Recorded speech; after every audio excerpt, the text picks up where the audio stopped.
বল্টুর বউয়ের ধারণা হলো যে তার স্বামী বল্টু অন্য মেয়ের সাথে প্রেম করে।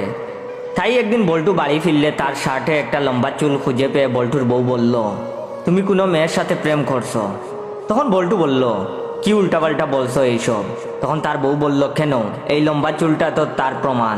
এটা শুনে বল্টু বলল, শুনো, এটা তো তোমারও চুল হতে পারে, তাই না? বল্টুর বউ বল্টুকে সেদিন আর কিছু বলল না। পরের দিন বল্টু বাড়ি ফেরার সময় জামা ভালোভাবে ঝেড়ে গড়ে ঢুকলো, তবুও তার স্ত্রী একটা চুল খুঁজে পেল। চুলের সাইজ দেখে বল্টুর বউ কেঁদে কেঁদে বলল, তুমি বব কাট মেয়েদের সাথে প্রেম করছো। তখন বল্টু বলল, আরে এটা তো আমারও চুল হতে পারে নাকি? বল্টুর বউ বল্টুকে সেদিনও আর কিছু বলল না। তারপরের দিন বল্টু খুব ভালোভাবে সবকিছু চেক করে বাসায় গেল।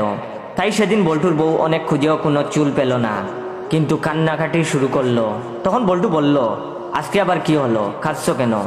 তখন তার বউ বলল, সি সি, তুমি শেষ পর্যন্ত টাক মাতার মেয়ের সাথে প্রেম শুরু করছো।